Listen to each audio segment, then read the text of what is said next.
Pengalaman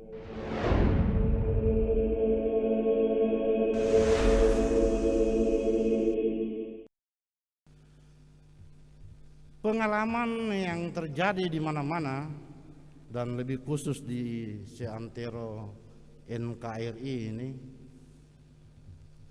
pengalaman pilkada. Singkat cerita, kalau ada yang menang, dia selalu bersyukur. Tetapi kalau ada yang kalah, yang terjadi adalah selalu kecewa. Dan kekecewaan itu seringkali membuat orang mulai putus asa, tidak ada semangat, mau kabur, tidak mau bergabung lagi dengan calon tertentu karena sudah kalah, cari posisi yang lain atau mungkin bisa kembali ke tempat asalnya. Semua itu biasa terjadi. Dan inilah yang dialami oleh para rasul. Karena ketidakmengertian mereka tentang isi kitab suci, maka mereka juga berpikir bahwa perjalanan ke Yerusalem yang kita peringati pada Minggu Palma itu perjalanan supaya Yesus diangkat menjadi raja dan mereka semua dapat kedudukan. Tetapi yang terjadi di luar dugaan mereka. Yesus datang dengan visi yang amat mulia, para rasul muncul dengan pikiran bahwa visi Yesus kaitannya dengan politik. Makanya ketika Yesus tidak berdaya atas kehendak Bapaknya tentunya, di tangan tentara Romawi, para murid menjadi kecewa. Semua pada kabur. Malam di Taman Getsemani yang lain kabur. Malam di rumah Imam Agung, Petrus menyangkal dia. Tinggallah dia sendiri, berjuang melawan segala hinaan, kesakitan yang ia rasakan. Semua demi apa? Semua demi membebaskan kita umat manusia dari dosa-dosa kita. Bapak, Ibu, saudara dan saudari yang dikasihi oleh Tuhan kita Yesus Kristus, hari ini gereja sejagat, kaum Kristiani pada umumnya merayakan pesta Paskah. Pesta yang teramat sangat agung dalam iman kita. Pesta yang sangat mulia, yang sangat besar, yang sudah turun-temurun selalu dirayakan. Baik dari kekristenan belum ada sampai dengan hari ini, Paskah selalu dirayakan. Merayakan pesta Paskah berarti hanya ada satu kata yang pas: kebangkitan. Dan semua bacaan-bacaan tentang masa Paskah juga berbicara satu hal, tentang kebangkitan.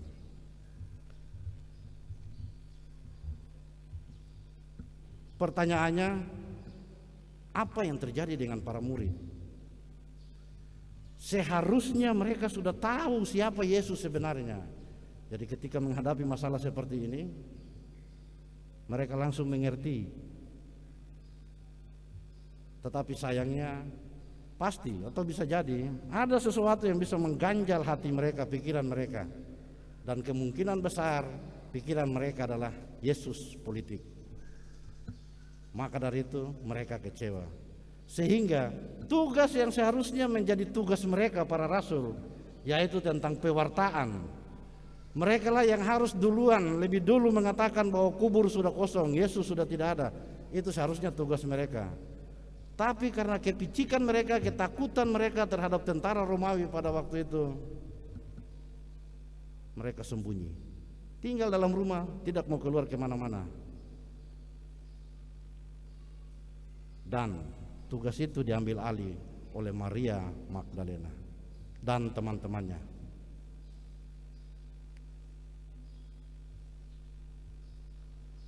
Karena ketulusan hati dari Maria Magdalena, ia dipercaya untuk menjadi pewarta utama, bukan seorang laki-laki tetapi seorang perempuan. Itu juga mungkin alasan ya sampai sekarang ini kenapa di Kompas-Kompas itu atau Hidup Menggereja itu ibu-ibu lebih aktif. Mungkin juga alasan karena Maria Magdalena itu menjadi pewarta utama, sehingga berkelanjutan sampai sekarang. Kalau di Kombas yang datang sembahyang selalu hanya ibu-ibu, bapak-bapak hitung dengan jari, ataupun kegiatan gereja lain. Kita bisa lihat sendiri. Saudara dan saudari yang dikasihi oleh Tuhan kita Yesus Kristus, kita ke tema Paskah pada tahun ini. Tema Paskah tahun ini adalah berjalan bersama menuju hidup yang baru. Pertanyaannya, hidup baru macam apa yang dimaksudkan? Nanti kita akan bahas kemudian, kita akan renungkan bersama-sama pada saat kita sampai pada Maria Magdalena dan para rasul. Yesus dibangkitkan oleh Allah itu hanya karena satu. Segala perbuatan yang dilakukan oleh Yesus itu berkenan di hati Allah. Tidak ada satu pekerjaan pun yang tidak berkenan. Segala pekerjaannya berkenan di hati Allah. Yang menjadi masalah adalah segala pekerjaan yang Yesus lakukan tidak berkenan di hati orang Yahudi dan kaum Farisi, ahli-ahli Taurat. Ini penyebab utama. Selain daripada misi Allah untuk menyelamatkan dunia, tapi juga karena rasa terancam ahli-ahli Taurat dan orang Farisi, maka jalan terakhir Yesus dihabiskan. Walaupun itu demi keselamatan kita semua. Pertanyaan berikut, bagaimana dengan kita? Tugas untuk mewartakan kebangkitan itu bukan tugas yang ringan. Tugas yang pasti banyak resiko. Dan seringkali yang terjadi bahwa banyak pihak akan merasa terancam, banyak pihak akan merasa terusik ketika ada suara yang keluar menyuarakan keadilan, kebenaran, menyuarakan ketidakadilan yang terjadi, bahkan mengutuk segala tindakan kriminal yang terjadi, dan itu kadang-kadang banyak pihak merasa terganggu. Dan persis sama dengan Yesus. Dan kalau sudah begitu, para pengikut Kristus yang sejati, jangan heran bahwa resikonya akan kamu terima. Bagi siapa saja yang mau menyuarakan keadilan, yang mau menyuarakan kebenaran. Resikonya kalau yang seringkali terjadi di Indonesia ini yang terlalu umum-umum. Yang pertama, kau teror saya terus, kau akan copot dari jabatan, kau diturunkan. Atau kau teror saya terus, maka saya juga akan kembali teror engkau. Itu yang seringkali terjadi. Kau selalu menyinggung saya soal kebenaran dan keadilan, ketidakadilan yang saya lakukan, gampang. Pasang orang-orang kiri kanan buat fitnah kiri kanan. Itu yang seringkali terjadi. Kau tinggal mengusik saya terus dengan suara kenabianmu. Yang terjadi adalah putuskan bantuan untuk orang itu, atau untuk dia punya golongan, atau untuk dia punya masyarakat. Inilah yang seringkali terjadi, yang seringkali juga kita alami.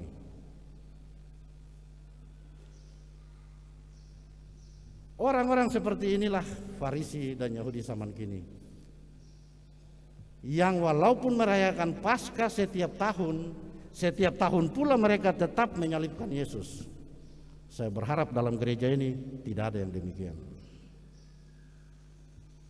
Saya berharap dalam gereja ini kita semua mau bangkit untuk memulai suatu hidup yang baru.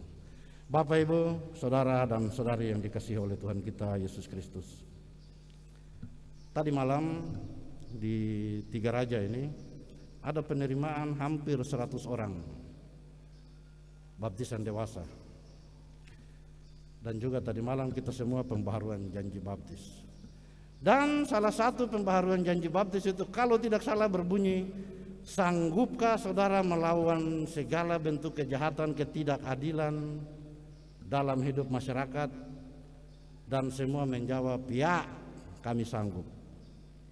Nah, pernyataan berikut adalah, mari Bapak Ibu, saudara dan saudari yang dikasihi oleh Tuhan, bersama Yesus yang bangkit, kita bikin janji kita itu supaya bisa bermakna dan berbobot. Yaitu dengan apa? Kalau sudah janji di hadapan Tuhan untuk melawan ketidakadilan, melawan ketidakbenaran yang ada, dan selalu menyuarakan kebenaran, buatlah janji kita itu berbobot dengan itu. Bangkitlah dan bersuaralah yang benar. Jangan pernah takut apapun. Bisa jadi juga Bapak Ibu saudara-saudari pikir, ya bicara enak saja karena kau tidak pada posisi kami. Saya yakin dan percaya dalam gereja ini pasti ada yang punya pikiran begitu. Kami dicopot baru nanti kami makan apa. Pasti ada yang pikir begitu. Tapi itu urusan Bapak Ibu saudara-saudari sekalian. Satu harapan, janganlah memeras yang lebih. Cukupkanlah dengan apa yang ada pada kita. Dan ketika orang berbicara soal keadilan, kebenaran, menuntut keadilan, kebenaran, kalau kita sudah buat hal yang tidak benar, sadarilah itu. Jangan menutup itu dengan kesombongan, jangan menutup itu dengan segala macam tindakan anarkis yang lain. Karena itu yang tidak disetujui oleh siapapun, kecuali oleh mereka pencinta kerusuhan. Baru mereka akan setuju akan hal itu. Saudara-saudari yang terkasih dalam Tuhan, bangkit untuk memulai hidup yang baru. Kita belajar dari dua kelompok. Kelompok para rasul pertama. Kita tahu mereka cukup terancam, cukup putus asa ketika Yesus harus mati di kayu salib. Dan itulah yang membuat sehingga mereka semua mau menarik diri.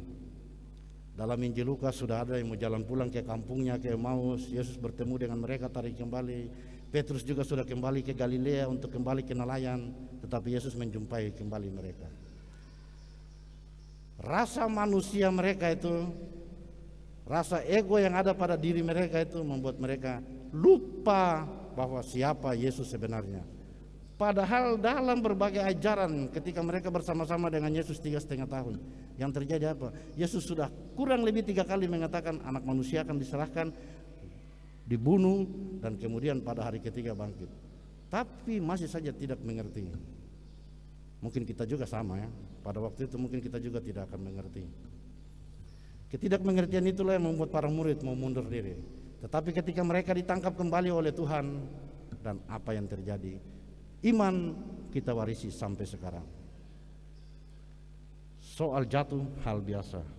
Kita manusia biasa. Kita tidak dituntut 100% sama dengan Tuhan, tetapi paling tidak 0,01% saja cukup bagi kita. Saya dan Bapak Ibu saudara-saudari sekalian, mewartakan kebenaran dan keadilan. Resiko tetap ada.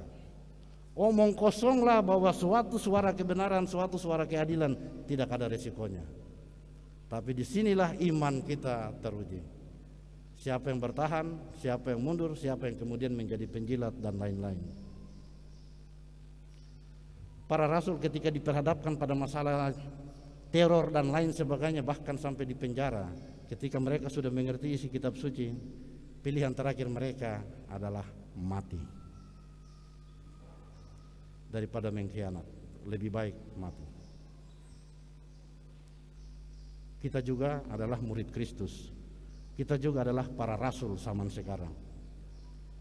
Keputusan ada dalam tangan kita masing-masing. Itu yang pertama, para rasul.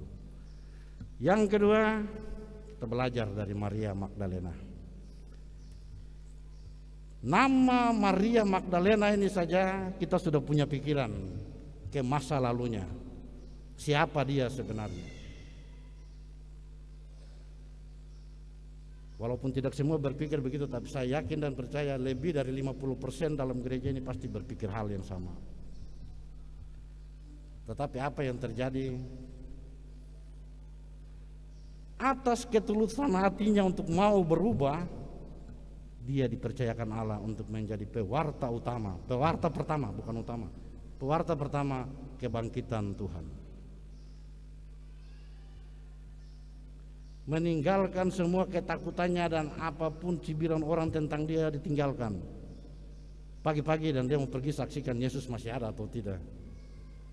Dan ketika dia dapati batu terguling, kubur kosong, artinya Yesus tidak ada. Dari situlah ia menyampaikan kabar kepada Petrus dan kepada kita sampai sekarang ini. Masa lalu kita semua ada yang baik, ada yang buruk.